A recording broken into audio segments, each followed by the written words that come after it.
Hi, this is Michael William Denny of the ThunderWizard.com YouTube channel. So today I want to sort of veer off the topic a little bit, and I want to talk to you about the potential dangers of Buddhism and why there are a lot of people who should not practice Buddhism. There are some people, though, however, who are designed for Buddhism. I'm going to share with you information that you have not heard, nor will you find anywhere else about what Buddhism is, and this is going to help you understand how Buddhism actually interfaces with the individual and what you need to know in order to determine whether or not Buddhism is right for you.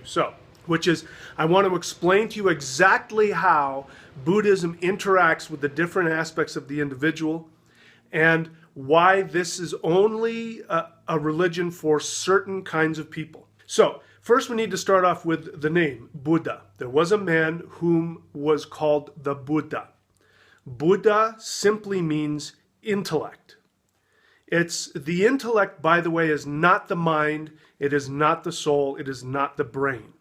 So when I say that somebody is trapped in their intellect, or when I say that something is hyper-intellectualized, this is not a compliment. This means that somebody is trapped in the part of their mind which dualizes everything. That's what the intellect does. The word intellect means to pick apart from among. It's the part of us that without it we wouldn't be able to function. It's a necessary part of the software in this android meat bag that we call a human body. The brain, by the way, that's not where our thoughts, that's not where the mind is. The brain is a computer. It's a computer interface for the soul. The soul is infinite.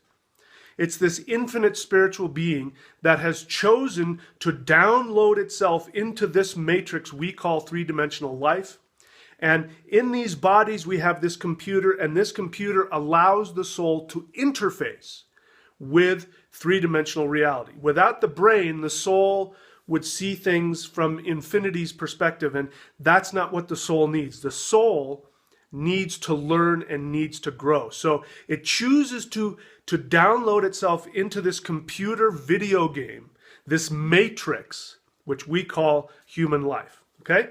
So that's important. You need to know that. So Buddha means intellect. And so the Buddha means literally the spiritual intellect. So there's a spectrum, but basically there are two extreme types of people that work well within Buddhism, but there are trappings there. The first extreme is that we've got somebody who is highly intellectual, somebody who is very dualistic in their thinking.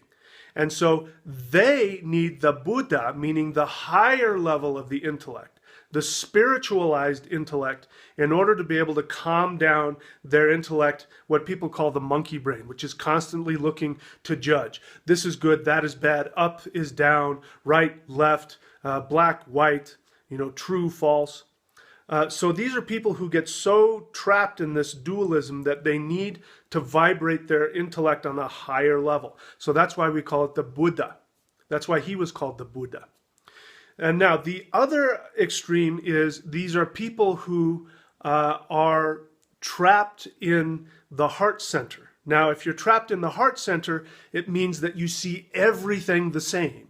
Everybody is the same. There's one true religion.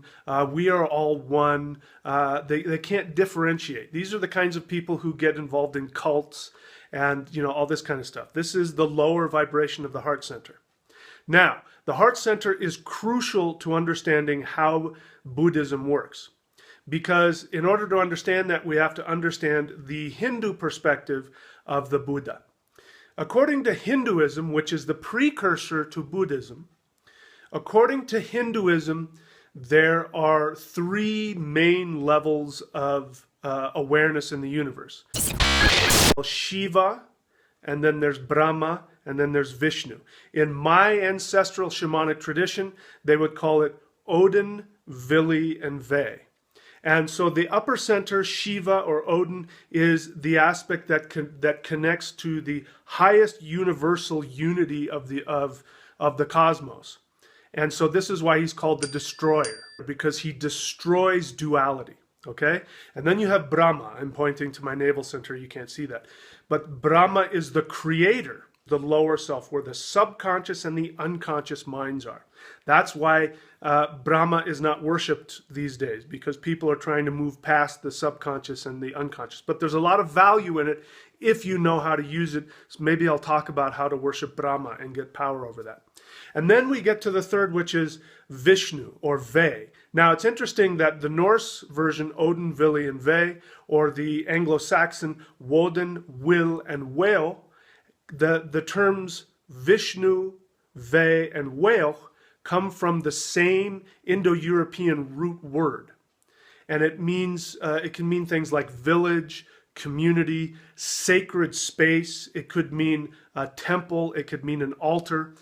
And so this is important because we have to understand what Vishnu is, because according to the Hindus, Buddha is an avatar, a download of the Vishnu principle, the aspect of the divine Trinity that downloaded into human flesh. Now, I'm not a Christian, but even Jesus would fall among the ideas of an avatar and of Vishnu. So what does Vishnu do? Vishnu is said to be the savior of humankind, the protector of humankind. So the way Vishnu works is that Vishnu is said in the Vedas to create space.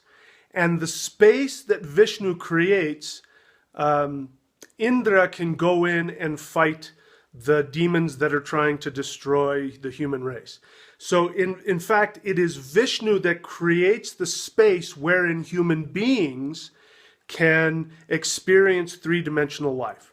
So understand that. People who worship any avatar of Vishnu, whether it be Rama or Buddha or Krishna or Jesus, anybody who worships an avatar of Vishnu has a tremendous connection to their heart center and has some major karmic issues with their heart center that they're either trying to improve upon or work through. So now here's where it gets interesting, because Buddha means intellect. Now, the intellect and the heart are completely different. In fact, you hear people talking about, think with your head, not your heart, that kind of stuff, or think with your heart, not your head. We see them as these separate entities because, as I said, the intellect dualizes everything and the heart seeks to unify everything. So what we have with Buddha is we have somebody who embodies the principle of taking the intellect and merging it with the heart center. This is why Buddhism focuses so much on meditation from the heart, Om Mani Padme Hum mantra, which is the heart center, the lotus of the heart. And this is important because, and this is why compassion is so important, because if you're stuck in the intellect, that's where judgment comes from. Judgment, says somebody's wrong or good or bad, and compassion looks past that. So it's really what Buddhism is it's trying to take the intellect to the higher, more spiritual realm, and it's trying to take the heart center and actually make the heart center, what's the word I want to use, more mature. It wants to make the heart more mature, less gullible. Again, the lower vibration of the heart center is cults. This is the one true religion. You have to follow this religion or you will be damned. If you don't believe, Jesus is the only way, the truth, and the life, and no one comes to the Father but through him. And if you don't believe in Jesus, you'll burn in hell. That is the lower vibration of the heart center. So Buddhism actually tries to take that up to the next level. Now, Buddhism is also very attractive to people who are more inclined to be agnostic or atheist. Buddha was a man who was born as a prince, and he threw away his regal status because he saw a lot of pain and misery in the world, and he became an ascetic. And he became one of those ascetics that eschewed everything, lived in a loincloth and didn't eat and meditated all the time. And he found that didn't work. And long story short, he came up with this understanding that the best path is the middle path, the middle way. If you go too far in either direction, you get lost. Now you understand why this is a religion of the intellect, because that's what the intellect does. The intellect wants to find out the right way and the wrong way. And Buddha said there isn't a right or wrong way, there's the middle path. He also talked about non-attachment. So you hear that a lot. So a lot of his meditation is about non-attachment, meaning not being emotionally attached to things, to the outcome. And what he was trying to say was you avoid misery by staying in this middle path. Now, here are some of the pitfalls of Buddhism. As I've said, Buddhism is a religion for people who have a strong connection to the intellect, either positive or negative. And so this is why Buddhists get so wrapped up in the definition of the nature of the soul. The nature of, I mean, they can go on. I mean, and not only that, if you look around or if you're connected with it, there are people that will go to blows over this. They'll go to war over this.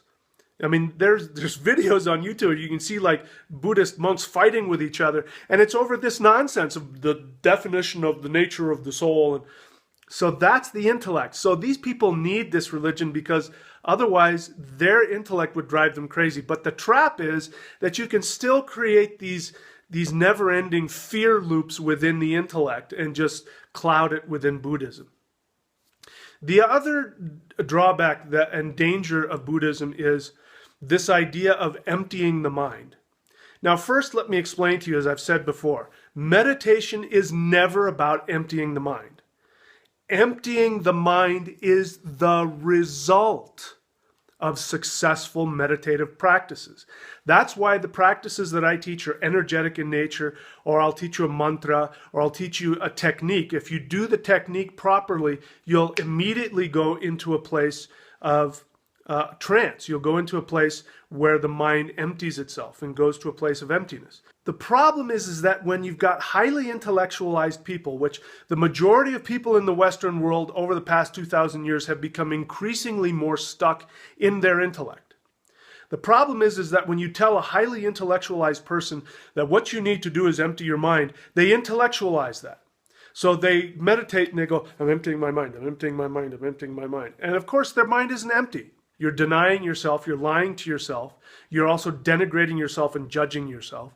The other is that if they really don't understand the true technique to find that emptiness within the mind, then they start to go into denial.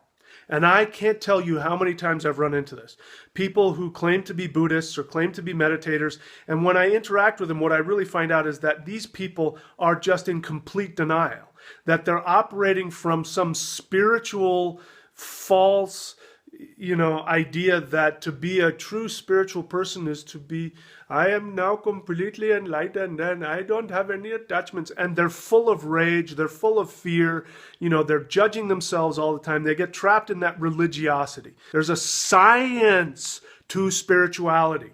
That is what I'm trying to teach you. There's a science to it. And if you follow what I'm teaching and if you practice the techniques that I give to you, you will learn a technique which will give you this power where you can find your own path.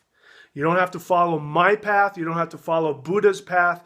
You don't have to follow Jesus's path. You don't have to follow anybody else's path. That's what I'm trying to do. Anyway, I could go on and on and on and on, but I won't. If you like this channel, please support it. If you don't see the little thing up here, scroll below where you see support this channel. Also subscribe, like, share these videos, and please don't stop with this video. If you're new to this channel, go to my channel and look at all of my videos and browse through them. There's so much information there. Take advantage of all of the stuff that I put on here for you. So also, if you have any questions, you can put it in the comments below. If you have any suggestions for videos, put it in the comments below. If you need to work with somebody one-on-one, I will work with you. So connect with me. You can either put a question in there and I'll give you my email address. And I work with people individually, but I also work with apprentices. Apprentices are people who work with me by phone, Skype, or in person for 1 hour a week. And we go at 1 month intervals. So those are your options. That's it. If you have any questions, contact me. Until next time, my friend, Make sure to stay away from that evil intellect that tries to keep you trapped in your brain. Okay, that's it for now.